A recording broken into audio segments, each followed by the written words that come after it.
MMR explain Bangla চ্যানেলে। তো last এপিসোডে আমরা দেখেছিলাম ইয়াংকাই ওই স্পাইডারের সাথে লড়াই করতেছিল। তখন ইয়াংকাই বলে, ও আচ্ছা স্পাইডার তুই আমার সাথে লড়াই করতে চাস, তাহলে আয় ভাই তোর সাথে লড়াই করি। তখন স্পাইডার ইয়াংকাইয়ের উপরে তার জাল ফেলে হামলা করে।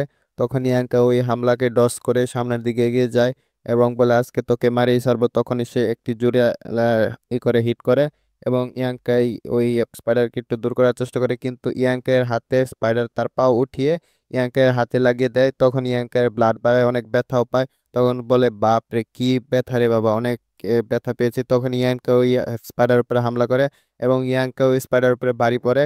তখন এই স্পাইডার অনেক হারার পথে চলে যায়, তখন স্পাইডার পিছনে চলে যায়। তখন ইয়ানকে আরো জোরে মারে, তারপরে স্পাইডার আবার ইয়ানকে এর উপরে হামলা করে। তখন ইয়ানকে তার হাত দিয়ে ওটাকে ব্লক করে, তখন বলে এ তো অনেক শক্তিশালী। তাও এতটা শক্তিশালী না যেন আমি পারবো না, কিন্তু একে হারাতে সানানো সম্ভব, একে আমি আজকে হারিয়েই দিব। তারপরে সে বলে আমার কাছে যত জুস জানুন যত ইয়ে আছে, আমার কাছে উৎসাহ সবগুলোই আছে, আমার কাছে পর্যাপ্ত এনার্জিও আছে যে তোকে হারাতে পারবো। তখন স্পাইডার ইয়ানকে এর উপরে জাল ছুঁয়ে মারে, তখন ইয়ানকের শরীরে এবং পিঠে পেটে লাগে। তখন এতটাও লাগে না যে সে লড়াই করতে পারবে না, সেটাকে সে সারিয়ে তারপরে আবার এই পাঞ্চ নিয়ে সেই মাকড়সার মাথায় মারে এবং মাকড়সা পিছনে গিয়ে পড়ে। এবং তখনই দেখে যে মাকড়সা নড়াচড়া করতেছে না, তখন বলে বাপ রে কিছু, এখন সে মরলো। তখনই বলে যে এখন বাঁচা গেল, যে মাকড়সার হাত থেকে বেঁচে গেলাম। এটা এতটা শক্তিশালী ছিল না, তাও অনেক শক্তিশালী ছিল। এর সাথে অনেক কঠিন লড়াই হলো। তখন ইয়ানকাই তার হাতে লেগে থাকা ওই ইটে খুলে কই এর কারণে অনেক ব্যথা করতেছে, কই এই জালটা অনেক চিপচিপা। তারপর ওটা থেকে হাত থেকে ছিঁড়িয়ে তার পেট থেকে ছাড়িয়ে তারপরে ওই জাঙ্কের বাচ্চা যে তাকে নিয়ে চলে যায় সামনের দিকে। তখন বলে একে পয়জন করে দেওয়া হয়েছে, একে এখনই তাড়াতাড়ি করতে হবে, নয়তো একে বাঁচানো যাবে না। তখনই জাঙ্ক পিছন থেকে দৌড়ে আসে যে হ্যাঁ, যে আমার বাচ্চা আমার বাচ্চা। তখন ইয়ানকাই বলে জাঙ্ক তুমি তুমি নিজেকে ছাড়িয়ে নিয়েছো, তাড়াতাড়ি চলে আসো এখানে, দেখো এ পয়জন হয়ে গেছে, একে এক্ষুনি ডক্টরের কাছে না নিলে বাঁচানো যাবে না, তাড়াতাড়ি ডক্টরের কাছে নিয়ে যেতে হবে। সে বলে ও আর এক্ষুনি ডক্টরের কাছে নিয়ে যাবো। তখন ইয়ানকে বলে ও আমার একটা কথা মনে হয়েছে, আমি একটু গেলাম। তখনই সে গিয়ে দেখে তাই জড়িবুটি যেখানে সে কালেক্ট করেছিল হার্বস, সেখান থেকে কিছু হার্বস নিয়ে মুখে নিয়ে সেগুলোকে চিবিয়ে তারপরে ওষুধের তৈরি করে তারপরে সেখানে এখানে এসে ওই বাচ্চার হাতে লাগিয়ে দেয়, যেখানে ক্ষতস্থান সেখানে লাগিয়ে দেয়। তখন সে বলে এর মাধ্যমে সে পুরোপুরি ভালো তো হবে না, কিন্তু কিছুক্ষণের মধ্যে ভালো হয়ে যাবে। আপাতত সে কোনো আঘাত বেশি হবে না, জ্ঞানটা ফিরে আসবে। তখনই সে বলে যে এটা তো তুমি তোমার ইয়ের জন্য নিয়েছিলে, তুমি এটা দিয়ে দিচ্ছ। তখন বলে কোনো সমস্যা নেই, দিয়ে দিবে জ্ঞান ফিরুক। তখনই জাঙ্ক বলে তাহলে চলো আমার ছেলেকে নিয়ে ডাক্তারের কাছে যাই, তাড়াতাড়ি ডাক্তারের কাছে নিয়ে যেতে হবে, নইলে তো একে বাঁচানো যাবে না। তখন ইয়ানকাই বলে সমস্যা নেই, এটা দিয়েছি যার মাধ্যমে সে তো এখন মারা যাবে না, কিন্তু জ্ঞানটা ফিরে আসবে। ডাক্তারের কাছে নিয়ে যাওয়ার সময়টাকে তো পাবে তুমি। তখনই সে বলে ও আচ্ছা ঠিক আছে, তাহলে বুঝতে পারছি তো জ্ঞান তো ফিরছে না। তখন আমরা দেখি ইয়ানকাই বলে একটু ওয়েট করা লাগবো, ওর মাধ্যমে জ্ঞান তো ফিরে আসার কথা, আমি যে ঔষধগুলো দিয়েছি। তখনই এ, জাঙ্ক বলে তোমার তো অনেক আঘাত পেয়েছে, অনেক চোট লেগেছে, তোমার তো অনেক রক্ত বের হচ্ছে, তোমার তো ব্যথা হচ্ছে তাই না? তখন ইয়ানকে বলে ব্যথা, আমার কাছে কোনো ব্যথা হচ্ছে না, আমার চোট লেগেছে কিন্তু কোনো সমস্যা নেই, এর মাধ্যমে আমার কোনো সমস্যা হবে না।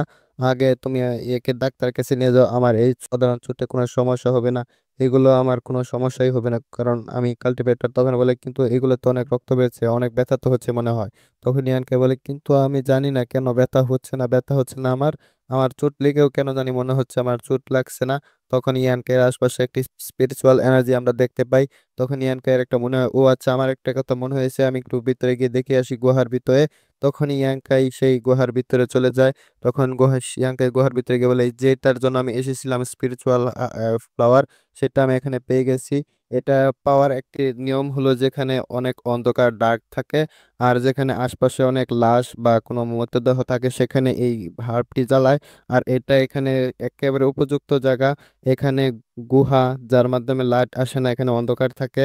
আর স্পাইডারে তো অনেক জীবজন্তু এবং অনেক মানুষকে মেরে এখানে রেখেছিল, যার কারণে এখানে অনেক লাশ বা স্পিরিচুয়াল এনার্জির কোয়ান্টিটি বেড়ে গেছিল। তাই এই স্পিরিচুয়াল হার্বটি এখানে এসে গেছে। আর এটার পাওয়ার আমার অনেক অনেক উপকার হয়ে গেল, এর মাধ্যমে আমি এখন থেকে কাল্টিভেশন করতে পারবো। যেটার জন্য আমি এসেছিলাম সেটা অবশেষে আমি পেয়ে গেলাম। লোকেরা বলে না যে তুমি ভালো করলে তোমার সাথেও ভালো হবে, আমি এখানে এসেছিলাম জড়িবুটির জন্য, এবং এখানে ওই ছেলেরা ছেলে এবং জাঙ্ক বিপদে পড়েছিল, তাদেরকে হেল্প করেছি, তাও আমার সাথে ভালো হয়েছে। তখন ইয়ানকাই বাহির হয়ে যায়। তখন দেখে যে জাং তার পিঠে তার বাচ্চাকে নিয়ে তার গ্রামের দিকে যাচ্ছিল। তখন ইয়ানকাই বলে, তুমি কি তোমার গ্রামের দিকে যাচ্ছ? তাহলে আমিও ওর সাথে চলি, দেখি যে এ ভালো হয় নাকি। তখন জাং বলেছে ধন্যবাদ। তখন জাং নিয়ে ডাক্তারের কাছে গেলে তারপরে ডাক্তার দেখতে থাকে। তখন জাং ডাক্তারকে বিরক্ত করতে থাকে যে আমার বাচ্চা কি ভালো হয়ে যাবে, ভালো হয়ে যাবে, কখন হবে, কিছু লাগবে নাকি না লাগবে। তখন ডাক্তার রাগে চলে তাকে ধাক্কা মেরে বের করে দেয়। তখনই সে এই হিয়ানকাই এর কাছে আসে। তারপর হিয়ানকাই বলে সে কেমন আছে। তখনই জাং বলে তোমাকে অনেক অনেক ধন্যবাদ, তোমার কারণে আজকে হয়ে গেছে। তারপরে ইয়াংকের সামনে ঝুঁকে পড়ে সে নিচু হয়ে যায়, নিচু হয়ে বলে তোমাকে অনেক ধন্যবাদ।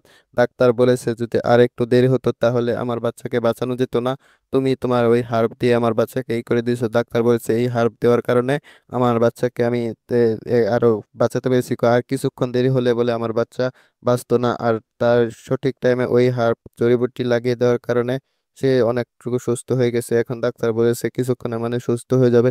তখন ইয়ানকে বলছে এর ধন্যবাদ দেওয়ার দরকার নেই, আমি আপনার ছেলেও তো আমাকে তার বাগের খাবারটা দিয়ে আমাকে সাহায্য করেছিল, আমি তার জন্য তাই এটুকু করতে পারবো না, এর জন্য এটুকু করলে কোনো সমস্যা নেই।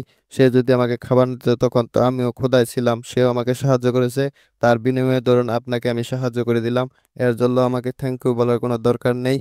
তখন সেই লোকটি বলে আচ্ছা ঠিক আছে, তোমাকে অনেক ধন্যবাদ, তোমার মতো এরকম ভালো মানুষ হয়তো আর কোথাও পাওয়া যাবে না। তখন ডাক্তার আসে, তখন ডাক্তারের কাছে ইয়ানকাইয়া এবং ওই জাঙ্কের বাবা জিজ্ঞেস করে যে আমার ছেলে কেমন আছে। তখনই ডাক্তার বলে আচ্ছা ঠিক আছে, ও আপনার ছেলে এখন ভালো আছে, চিকিৎসা করেছি, সে এখন আপাতত বিপদ কেটে গেছে, এখন পরে যদি জ্ঞান ফিরে তাহলে ঠিক হয়ে যাবে। তখনই আমরা দেখতে পাই ইয়াংকের সেক্টর ভিতরে কিছু ছেলেরা ইয়াংকের এর সামনে এসেছে। আমরা গত ভিডিওতে দেখছিলাম না 5 দিন পরে পরে ইয়াংকাইকে চ্যালেঞ্জ করে সকলে, তো আজকেও তারা এসেছে ইয়াংকাইকে খোঁজার জন্য। তারা এসে দেখে ইয়াংকাই নেই। তখন একটি ছেলে বলে ইয়াংকাই কোথায় গেছে, সে কি চলে গেছে এখান থেকে? আরেকটি ছেলে বসলে না, এ চলে যাবে না, এ যদি মার খেতে খেতে পাগল হয়ে যাও তাও চলে যাবে না এই ছেট ছেড়ে, সে হয়তো কোথাও ঘুরতে গেছে। সে যতক্ষণ পর্যন্ত মার খেতে খেতে বেহুশ হয়ে না যায় সে লড়াই হারে না, সে কি সেক্স ছেড়ে চলে যাবে? হয়তো সে সেক্স ছেড়ে যায়নি, সে অন্য কোথাও কাজে গেছে হয়তো। তখন সে ছেলেরা বলে আচ্ছা ঠিক আছে, সে আসলে তাহলে আমরা চ্যালেঞ্জ করব। সে তো এখনো আসতেছে না, তো কখন চ্যালেঞ্জ করতে হবে আমাদের, চ্যালেঞ্জ করার জন্য তো ইয়াংকাইকে প্রয়োজন হবে। তখনই আশপাশের ছেলেরা বলে অবশ্যই অবশ্যই আমরা আজকে চ্যালেঞ্জ করব তাকে। তখনই আমরা দেখতে পাই ওই সুমু নামের ছেলেটি যেটিকে ওই দোকানদারের দোকানের সামনে এক্সপোজ হয়ে গেছিল, সে এখানে ভিড় দেখতে পায়। তখনই সে এখানে আসে, সে এখানে ভিড় দেখে সামনে এখানে চলে আসে এবং বলে এখানে কি চলতেছে, এখানে কি হবে। তখনই এই চ্যাপ্টারটা এখানে শেষ হয়ে যায়। তো পরের এপিসোডে আমরা দেখবো যে সুমুর সাথে ওই ছেলেরা মিলে ইয়াঙ্কের সাথে ঝামেলা করবে এবং ইয়াঙ্কের সাথে ফাইট হবে। আমরা দেখতে পারবো যে কি বা এর সাথে ফাইট করে। তো ভিডিওটি ভালো লাগলে একটা লাইক দিয়ে দিবেন, পরে সেটি দেখার জন্য চ্যানেলটি সাবস্ক্রাইব করবেন।